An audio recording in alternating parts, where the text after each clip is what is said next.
एक राज्य में राम नामक का एक व्यक्ति रहा करता था। उसी के पास वाले गांव में श्याम नामक का व्यक्ति रहा करता था। वो दोनों के बीच बहुत अच्छे मित्र थे। अरे मित्र, मुझे यहाँ आए हुए काफी दिन हो चुके हैं। अब मुझे लगता है कि मुझे अपने घर चलना चाहिए। अरे मित्र, तुझे आए हुए तो 2-4 दिन ही हुए हैं। तुम कुछ दिन और यहीं पर रुक जाओ, उसके बाद तुम अपने घर चले जाना। नहीं नहीं मित्र, मुझे अपने घर के लिए निकलना चाहिए। मुझे मेरे घर पर मेरी पत्नी और मेरे बच्चे मेरा इंतजार कर रहे होगा। ठीक है मित्र, अगर तुम अपने घर जाना चाहते हो तो जाओ, तुम्हारी इच्छा। राम अपने घर के लिए निकल जाता है।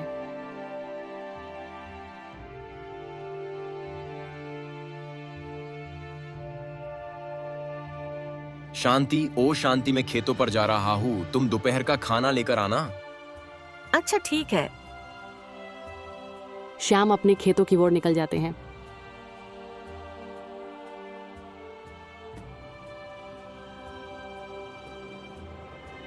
इस बार तो बहुत अच्छी फसल हुई है।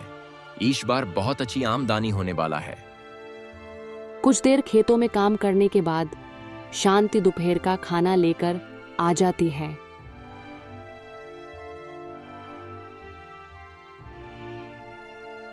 वो जी सुनते हो, खाना आ चुकी है, आकर खाना खा लो। आती हूँ भाग्यवान, आती हूँ।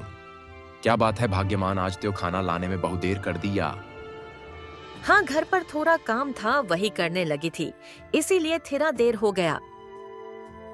क्या बात है शांति, आज तो खाना बहुत स्वादिष्ट लग रहा है। हाँ हाँ, क्यों नहीं, ये सब मेरे हाथ धोखा जादू है। या सही ही देखते देखते कुछ सालों बीत जाती है। भाग्यवान, बहुत दिनों से राम की कोई खबर नहीं मिली है। मैं कल सुबह ही राम से मिलने उसके गांव चले जाऊंगा। मेरा तो आज शुभ से ही मेरा बाएं आंख बहुत फर्क रही है, आप आज मत जाओ। शांति मेरी, तुम चिंता बिल्कुल मत करो, मुझे कुछ नहीं होगा। इतना बोलकर श्याम अपने मित्र राम से मिलने निकल जाता है। थोड़ी दूर जाने के बाद राम को एक व्यक्ति दिखाई पड़ता है। वो व्यक्ति बहुत अजीब सा था।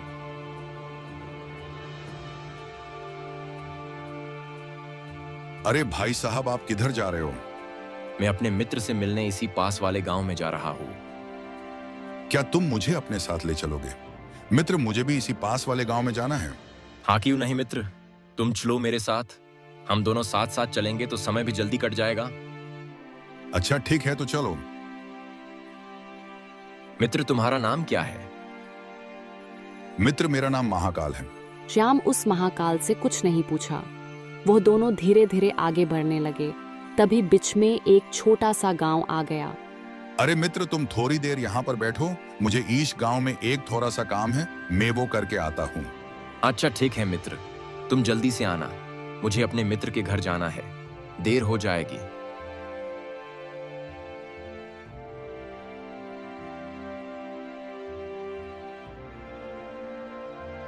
अरे गांव वाले सुनो सुनो, रामू काका को सांप ने डस लिया और उसकी मौत हो गई। अरे गांव वाले सुनो सुनो, रामू काका को सांप ने डस लिया और उसकी मौत हो गई।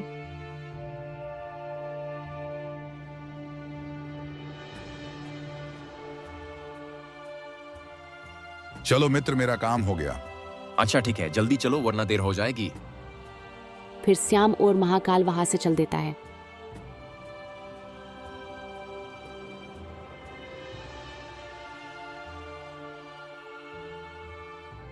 कुछ देर चलने के बाद फिर एक गांव आता है। वह गांव देखने में बहुत सुंदर होता है।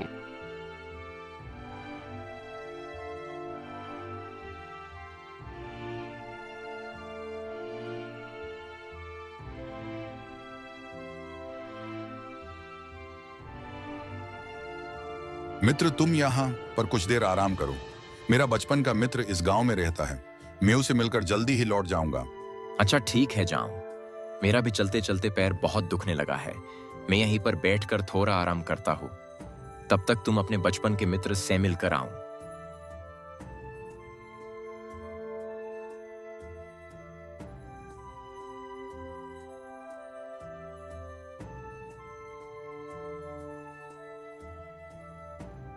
अरे गांव वालों सुनो सुनो मोहन की अचानक से मौत हो गई। अरे गांव वालों सुनो सुनो मोहन की मौत हो गई। मुझे तो कुछ समझ में नहीं आ रहा है। यह महाकाल जिस गांव में जाता है वहां कुछ ना कुछ जरूर हो जाता है। मुझे तो लग रहा है दाल में कुछ काला है। श्याम ये सोच ही रहा था तभी महाकाल आ जाता है। चलो मित्र, मैं अपने बचपन के मित्र से मिलकर आ गया हूँ। अब चलो वरना देर हो जाएगी। मित्र, मैं तुमसे एक सवाल पूछ सकता हूँ? हाँ हाँ, क्यों नहीं मित्र, तुम्हें जितनी सवाल करना है उतना कर सकते हो। तुम जिस गांव में जाते हो उस गांव में कोई ना कोई तो मर ही जाता है, क्यों? मैं काल हूं, मैं यमलोक से आया हूं धारती, पर जिन जिन लोगों का समय पूरा हो चुका है उन लोगों को प्राण हड़प लेता हूं मैं। अच्छा, ऐसी बात है तो बताऊं, अब तुम किसकी प्राण हड़पने वाले हो? तुम जिस व्यक्ति से मिलने जा रहे हो अगला बरी उसी का है और उसकी मौत का कारण तुम ही बनोगे। ऐसी बात है तो मैं अपने मित्र राम से मिलने ही नहीं जाऊंगा। मैं यहीं से अपने घर लौट जाता हूँ।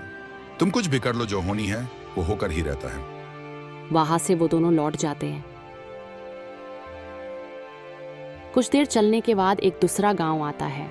उस गांव में एक चाय का दुकान पर बैठकर राम चाय पी रही होती है। उसी समय श्याम और महाकाल उसी रास्ते से अपने घर लौट रहा होता है। अरे, यह तो मेरे मित्र सयाम है। यह इधर क्या कर रहा है और मुझसे बिना मिले ही जा रहा है।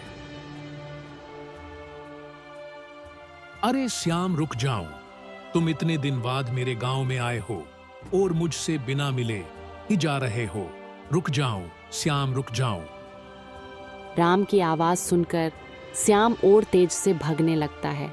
कुछ देर भागने के बाद एक पैर आता है। उस पैर के नीचे एक बड़ा सा चट्टान था। उसी चट्टान से राम टकराकर गिर जाता है और उसकी मृत्यु हो जाता है।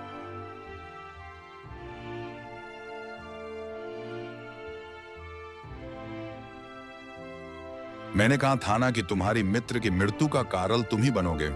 वही हुआ ना होने को कोई नहीं टाल सकता है। हे महाकाल, क्या तुम मेरी मृत्यु कब होगी बता सकते हो क्या? हाँ, क्यों नहीं। तुम्हारी मृत्यु आज से ठीक 3 महीना बाद किसी दूसरे राज्य में जाकर तुझे उस राज्य का राजकुमार तुझे सजाए देगी और तुम उसे खुशी खुशी स्वीकार करोगे।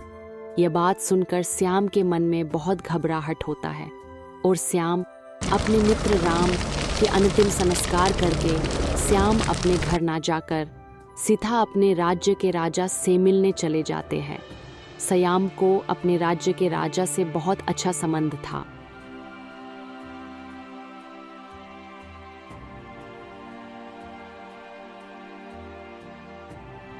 क्या बात है श्याम, आज तुम तो बहुत दिन बाद आए हो ईश राजमहल में। बोलो श्याम, क्या समस्या है? क्या बताऊं राजा साहब, कल मैं अपने मित्र राम से मिलने उसकी गांव जा रहा था, तभी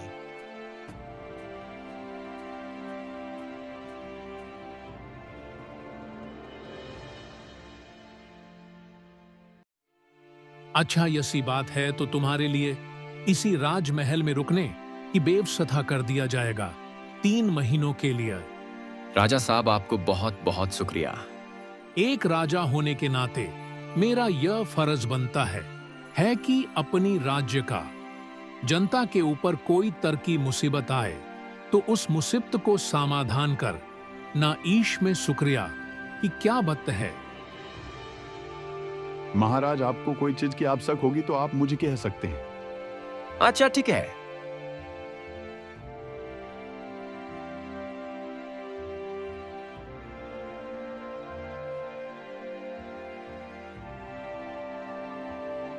जैसे ही देखते देखते आफी दिन बीत जाता है। एक दिन की बात है, श्याम अंधेरी रात में अपनी बिस्तर पर से उठकर श्याम राजमहल से बाहर आ जाता है। श्याम को यह बात पता नहीं था कि उसे नींद में चलने की बीमारी है। जैसे ही श्याम नींद में चलते चलते किसी दूसरे राज्य में श्याम पहुंच जा तैयोर महारानी की बिस्तर पर जाकर सो जाता है। सुबह होते ही राजा जब अपनी महारानी के साथ किसी वोर को सोता देखकर बहुत गुस्सा होता है। अरे तुम कौन हो और तुम्हारी हिम्मत कैसे हुई महारानी की बिस्तर पर जाकर सोने की? राजा साहब, मैं पास वाले राज्य में रहता हूँ। मुझे पता नहीं है कि मैं यहाँ पर कैसे आ गया। मंत्री यह ऐसे नहीं मानेगा। इसे कल 10 बजे फांसी लगाया जाएगा। यह मेरी आदेश है। जो आ गया महाराजा साहब आपका। राजा साहब, आप मरे हुए को क्या मारोगे? मैं खुद ही कल मरने वाला हूँ। ये क्या बोल रहे हो? तुम मरने वाले हो? हाँ राजा, सब मैं आपको पूरी सच्चाई बताता हूँ। एक दिन की बात है, मैं अपने मित्र राम से मिलने जा रहा था। तभी मुझे एक अजनबी इंसान मिला। वो बोला कि मुझे भी आपके साथ चलना है, तो मैंने कहा चलो। उसके बाद थोड़ी आगे जाने के बाद एक गांव आया। उसने बोला थोड़ी देर इधर बैठो, मैं अपने मित्र से मिलकर आता हूँ। तभी वो उस गांव में गया तो उसी गांव में एक इंसान की मृत्यु होगी। इसी तरह वो जिन जिन गांव में गया वहां एक ना एक इंसान की मृत्यु हो जाता था। तभी मैंने पूछा तुम कौन हो? तो वो बोला मैं एक काल हूँ, वहां से मैं घर लौट आया। और यह सारी बात मैं अपने राज्य के राजा को यह सारी बात बताए तो राजा साहब ने बोला कि तुम मेरे ही महल में 3 महीना रह सकते हो, और आज पता नहीं है मैं यहाँ पर कैसे आ गया। यह सी बात है तो तुम्हें एक दिन मोहलत दी जाती है। अगर तुम्हारी बात झूठ निकली तो तुम्हें फांसी की सजा निश्चित है। मंत्री जाओ, इसे कल कोठरी में जाकर रख दो। जो आज्ञा राजा साहब। उसके बाद मंत्री और सिपाही श्याम को काल कोठरी की ओर ले जाने लगता है और श्याम भी खुशी खुशी जाता है। मंत्री और सिपाही श्याम को काल कोठरी में बंद कर देता है और वो लोग वापस चले जाते हैं। कुछ ही देर बाद रात हो जाती है। उसके बाद श्याम बिस्तर पर सो जाते हैं। तभी अचानक से एक सांप उस काल कोठरी में घुस जाता है और श्याम को डस लेता है और श्याम की वहीं पर मृत्यु हो जाता है। सेनापति जाओ, तुम उस श्याम को काल कोठरी से निकालकर मेरे पास लेकर आओ।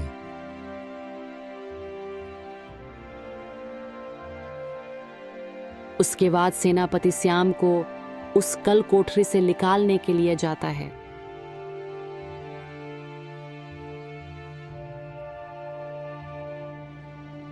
वो भाई साहब, आपको राजा साहब ने आपको बुलाया है, चलो बाहर आओ। ओ भाई साहब, आप सुन नहीं रहे हो क्या? आपको राजा साहब ने बुलाया है। सेनापति ने श्याम को बहुत बार बुलाया है, लेकिन श्याम एक बार भी नहीं सुना। तभी अचानक से सेनापति की नजर श्याम के पैर की ओर जाती है। तभी वो देखता है कि श्याम को तो सांप ने डस लिया है।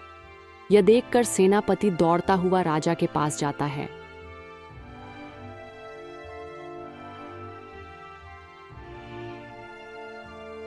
राजा साहब अनर्थ हो गया श्याम को, तो सांप ने डस लिया और श्याम की मृत्यु हो गए। क्या बोल रहे हो तुम? ऐसा हो ही नहीं सकता है।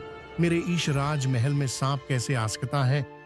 यही सतह है राजा साहब, मैं अपनी आंखों से देखकर आया हूँ। जाओ, तुम उसकी लाश को लेकर महल के बाहर रखो, मैं अभी आता हूँ। सितमगढ़ राज में ऐसा कभी नहीं हुआ था। यह कैसे हो गया? मुझे तो समझ में नहीं आ रहा है। राजा साहब, जो बात इसने बताई थी वो सच ही बताई थी।